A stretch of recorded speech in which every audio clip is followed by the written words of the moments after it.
In honor of February and the month of love, I thought it would be perfect to do a video ranking all of the best rom-com movies. I did a tier ranking video a few months ago with dystopian movies, which is also one of my favorite genres, but there's something so comforting about rom-coms, and honestly it's probably the genre I watch the most. I'm gonna try to cover as many rom-coms as I can. I know there's millions out there, so I chose ones that I knew the most. So I know I'm probably missing a lot, but I'm gonna do my best. I just want to preface, this is meant to be fun and lighthearted and not meant to bash anyone. You might disagree with me, you might agree with me, but this is just all for fun. So let's just get into the tier ranking system for today. Okay, starting at the top is rom-com royalty. These are just the classic rom-com movies that you probably all know and love. When you think of the word rom-com, you probably picture this movie. The next is heartfelt and well done. Just something I love, a good watch. In the middle, I have sleepover staple. It's a good time. It may not be perfect, but it's good for the vibes. Then getting closer to the bottom, we have So Bad, It's Kinda Cute. I feel like there's a good amount of rom-coms out there that are a little too cheesy or predictable, or maybe even cringy, but you kind of love them for that. Then last, unfortunately, on the bottom is This Was a Choice. You know, just speaks for itself. Okay, let's get into the ranking. The first category is obviously the golden era of rom-coms, or the 90s and the early 2000s. This is when rom-coms were in their prime. Right off the bat, I'm looking at the first 5 I have listed, which are Before Sunrise, 10 Things I Hate About You, When Harry Met Sally, Pretty Woman, and Notting Hill, and I'm just gonna put these right to the top of the tier. Those movies are just so peak rom-com and perfect watches, honestly. The next one is You've Got Mail, which is really wholesome. I love this one so much. I don't know if I would put it on the same level as the other ones just because I haven't seen it as much. So I'm gonna put that in heartfelt and well done. How to Lose a Guy in 10 Days. I mean, I'm really starting off strong with these ones. I hope I don't go downhill from here, but I'm gonna put that rom-com royalty. Oh,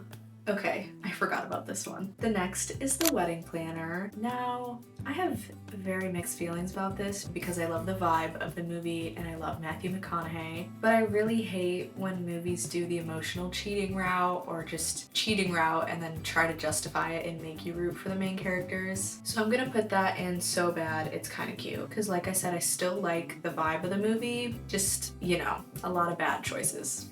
The next is 27 Dresses. I love the concept of this movie. I think it's so creative. I'm gonna put this in heartfelt and well done. Never Been Kissed. I won't lie, this one also kind of rubbed me the wrong way. I think this is probably a spoiler alert, so if you haven't seen it. I know Drew Barrymore's character is obviously an adult, but the fact that she's going undercover as a student and then her love interest is the teacher, but he thinks that she's still a student and he's still into her, just felt really weird to me. I know it works out in the end, but that still felt wrong to me. It's not an awful movie though, so I'm gonna put it in So Bad, It's Kinda Cute. Now we have Serendipity. I love this one. I know I keep saying that about all of them, but it's just a classic. I'm gonna put it in heartfelt and well done. The Holiday. Immediately, this is going top tier. I'm obsessed with this movie. I watch it all year round, even though it's technically a Christmas movie. I will be honest, I mainly watch it for Jude Law and Cameron Diaz's plot, but I still love Kate Winslet's plot, especially with Arthur. I think that's so cute. Now we have The Proposal. This might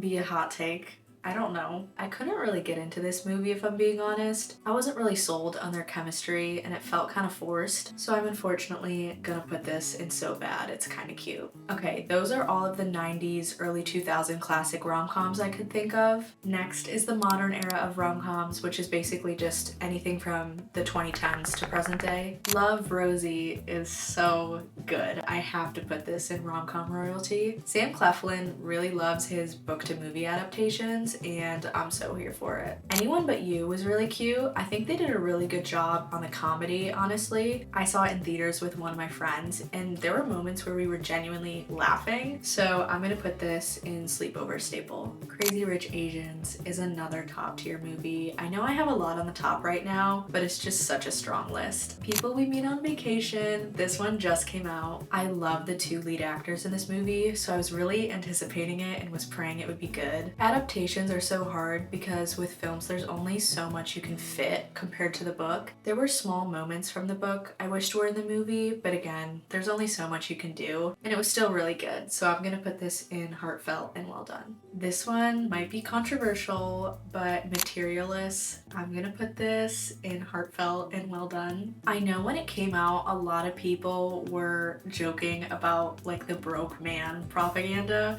which I understand, I get it, but I love Celine's song, and this movie was less about the actual romance aspect to me and more so about why we choose the person we do and what leads up to that. I'm looking at the next 5 I have here, which are The Life List, The Map That Leads to You, My Oxford Year, Purple Hearts, and The Hating Game. Wow, 3 Sophia Carson movies is crazy. I'm gonna put those all in So Bad It's Kinda Cute, just because I think those all fall under the same umbrella of they're good, they're cute, it's just a little predictable and cringy at moments. I had such an obsession with To All the Boys I've Loved Before, so I'm gonna put that in heartfelt and well done. Set It Up is also really cute. I love Gwen Powell in this movie, so I'm gonna put that right next to All the Boys. This movie is more of a drama romance, but I had to throw it in here because it's such a good movie, and that is Crazy Stupid Love. Of course, that's going in royalty. The last one for this group of movies is I feel like a little less known, but I love it so much. It's called Stay the Night. It's more of an indie rom-com, and I just think the conversations in this movie are a little more personal and just makes you feel more connected to the characters. I'm gonna put this in heartfelt and well done. So I definitely recommend that one. This next category, I don't know if you could necessarily qualify these as rom-coms, but I had to put them in here. Hear me out. These are romance movies that hurt, but low-key in a good way. Obviously, La La Land occupies the #1 spot on my letterbox, so I don't really need to explain that one. 500 Days of Summer, Eternal Sunshine of the Spotless Mind, Atonement, A Walk to Remember, those are all going top tier for me. They're heartbreaking to watch, but in a good way.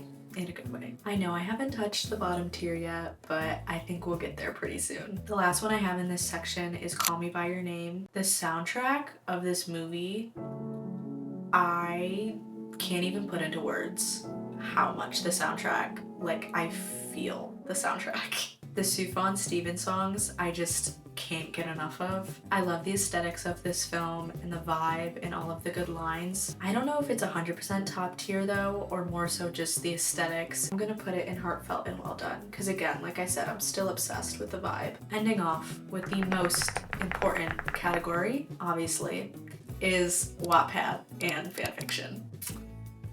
I don't want to be mean, but I'm gonna really start to utilize the bottom tier for this category.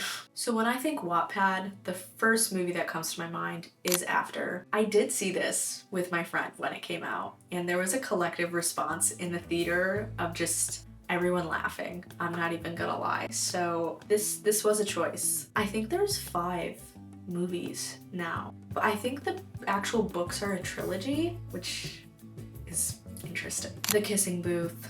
You know, I'm not even gonna lie, in middle school, I was obsessed with this movie. I decided to rewatch it a few days ago because I was curious, and yeah, I was confused why I was obsessed with it. Just for the nostalgia, I'm gonna put this in So Bad It's Kinda Cute. But Joey King and Jacob Elordi are doing amazing in their careers, so I'm honestly so glad that they were in this movie. Beautiful Disaster and The Idea of You.